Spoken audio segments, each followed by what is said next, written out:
महाभारत के युद्ध के समय कुरुक्षेत्र की रणभूमि में भगवान श्री कृष्ण ने अर्जुन को जो उपदेश दिया, उन उपदेशों का संकलन ही श्रीमद् भागवत गीता है। असल में यह उपदेशों का संकलन प्रश्न और उत्तर के रूप में है।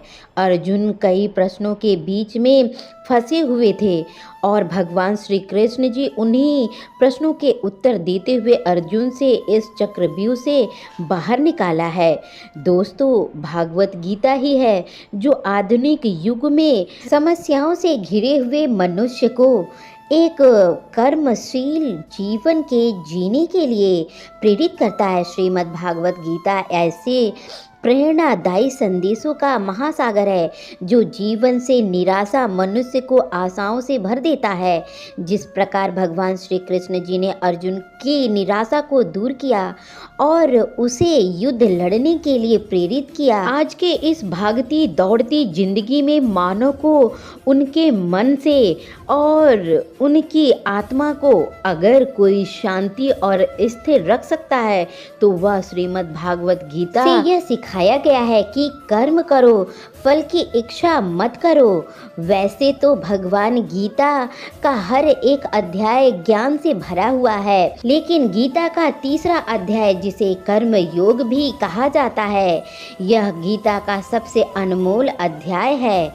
इसमें भगवान श्री कृष्ण जी बताते हैं कि मनुष्य को कर्मों में बांधते हुए बांधा हुआ है। उन्होंने एक क्षण में भी बिना कर्म किए नहीं रह सकते। वह जब हम सोते हैं तब भी हमारा मन काम करता है। मनुष्य कभी कर्म किए बिना नहीं रह सकता, लेकिन अगर जीवन में तरक्की करनी है तो मनुष्य को निष्काम भावना के साथ अपना कर्म करते जाना चाहिए, बल्कि कोई भी इच्छा नहीं रखनी चाहिए। ज़्यादातर लोग जब काम करते हैं तब लोग इच्छा हमेशा भावनाओं के साथ जोड़कर रखते हैं कि इस कार्य को करने से हमारा भविष्य में कुछ लाभ मिलेगा कि नहीं मिलेगा। लेकिन श्रीमद् भागवत गीता में श्री कृष्ण जी कहते हैं, कर्म कीजिए, फल की इच्छा मत कीजिए। लेकिन इंसान की इच्छाएं बढ़ती जाती है और वह इंद्रियां के अधीन हो जाता है। इसलिए हमें कर्म योग सिद्धांत का अनुसरण ही काम करना चाहिए।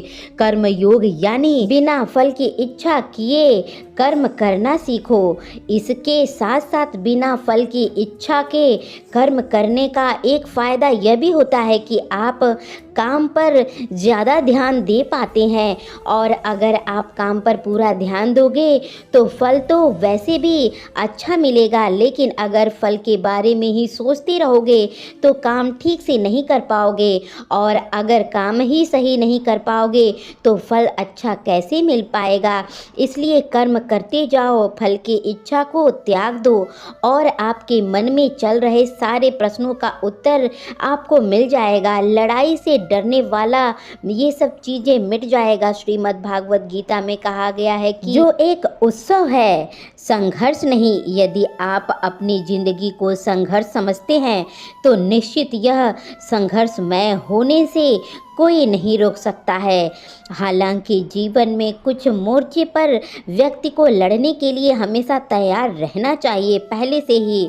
जो व्यक्ति लड़ना नहीं जानता, युद्ध उसी पर थोप दिया जाता है या उसको सबसे पहले मारा जाता है। उसी के जीवन में संघर्ष भी होगा। महाभारत के पांडवों को यह बात श्री कृष्ण जी ने कहा था, अच्छे से यह सिखाया था कि पांडवों अपने बंधुओं और भाइयों से लड़ना नहीं चाहते थे, लेकिन श्री कृष्ण ने समझाया जब किसी मसले का हल शांतिपूर्वक कभी ना निकल पाए तो युद्ध करनी चाहिए। युद्ध ही एक ऐसा विकल्प है जिससे कि कायर और योद्धा एक साथ ही समझे जा सकते हैं। इसलिए अपनी चीज़ों को हासिल करने के लिए कई बार युद्ध करना पड़ता है और उससे लड़ना पड़ता है, जबकि व्यक्ति हमेशा लड़ाई के लिए तैयार भी नहीं रहता है।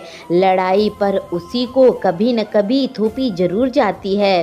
श्री कृष्ण जी द्वारा बताई गई पांचवी बात यह है कि काम, क्रोध और लोभ नरक, ये 3 द्वार होते हैं नरक के, जो कि अध्याय 16 और 21 के श्लोकों में बताया गया है। तो दोस्तों, कभी भी किसी भी चीज़ से लोभ के बारे में कभी ना सोचे। आप सिर्फ अपना काम कीजिए, निस्वार्थ भाव से आपको फल अच्छा मिलेगा। तो दोस्तों, आशा करते हैं कि आपको वीडियो अच्छा लगा होगा। वीडियो अच्छा लगा है तो वीडियो को एक लाइक करके, चैनल पर नए हैं तो चैनल को सब्सक्राइब तुरंत ही कर लीजिए। मिलते हैं इसी तरीके के अगले वीडियो में, तब तक के लिए जय श्री कृष्णा, राधे राधे दोस्तों।